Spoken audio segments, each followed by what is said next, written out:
Pace, bouncer, yorker, স্লোয়ারটাও ঠিকঠাক। Bowling দেখিয়ে স্পষ্ট কতটা ফিট এবাদত হোসেন। 2019 সালে অভিষেকের পর থেকেই এবাদত ছিলেন দুর্দান্ত ফর্মে, হয়ে উঠছিলেন বাংলাদেশ পেস ডিপার্টমেন্টের অন্যতম স্তম্ভ। তবে 2023 সালে আফগানিস্তানের বিপক্ষে ইনজুরি ক্যারিয়ার থেকে কেড়ে নিয়েছে তার অনেকটা সময়। সেই এবাদত এখন অপেক্ষায় জাতীয় দলে ফেরার, যদিও এখন স্কোয়াডে জায়গা পেতে প্রতিযোগিতা বেড়েছে আগের চেয়ে বেশি। আলহামদুলিল্লাহ, রিদমটা খুবই ভালো। যে রিদমে আগে ছিলাম ওই রিদমটা এখন ফিরে পেয়েছি। জানি না, আমার প্রস্তুতি তো আমি নিচ্ছি, এখন সিলেকশন তো সিলেক্টরদের হাতে। 2022 সালের পর থেকে হেলদি কম্পিটিশন আপনারা দেখতে পাচ্ছেন। সো যে জিনিসটা হচ্ছে, বিশেষ করে পেস বোলিংয়ে আমাদের বিশেষ করে সবাই এখন খুবই ইকুয়াল। আপনি দেখবেন যে এমন একটা হেলদি একটা কম্পিটিশন আমাদের শুরু হয়েছে। সো সবাই ইকুয়াল, আপনি যে কাউকে প্রত্যেকটা যে কোনো ফরম্যাটে আপনি নিতে পারেন। ঈদের পর পূর্ণাঙ্গ সিরিজ খেলতে শ্রীলঙ্কা সফরে যাবে বাংলাদেশ। প্রথমেই হবে টেস্ট।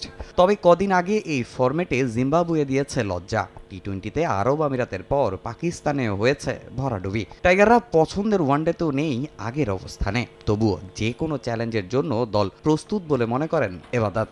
আমাদের পেস বোলিং ডিপার্টমেন্টও খুবই ভালো, আমাদের স্পিনিং ডিপার্টমেন্টও খুব ভালো, আমাদের ব্যাটিংও ভালো আছে। ওরা যা দিবে আমরা চ্যালেঞ্জ দিব, সমস্যা নেই। শ্রীলঙ্কা সিরিজের জন্য বেশ কদিন ধরেই মিরপুরে প্রস্তুতি নিচ্ছে টেস্ট দলের ক্রিকেটাররা। নিজেদের সর্বোচ্চ প্রস্তুত করছেন এবাদত, নাহিদ রানারাও। দুদিন ম্যাচ সিনারিওতে অনুশীলনও হয়েছে। নিজেদের প্রস্তুতি নিয়ে সন্তুষ্ট টাইগার পেসারও। ব্যাটসম্যানরা খুবই ভালো শেপে আছে, দেখলাম সবাই খুব ভালো বল ছাড়তেছে, ডিফেন্স করতেছে, সিঙ্গেল নিচ্ছে, বাউন্ডারি বল যেগুলো বাজে বল ওগুলো পানিশ করতেছে, খুবই ভালো আছে সবাই।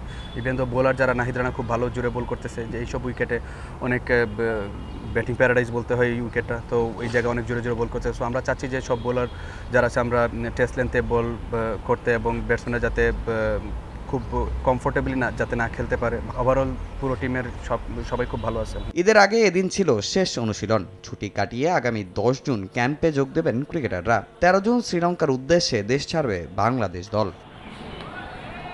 তামিম হোসেন, সময় সংবাদ, ঢাকা।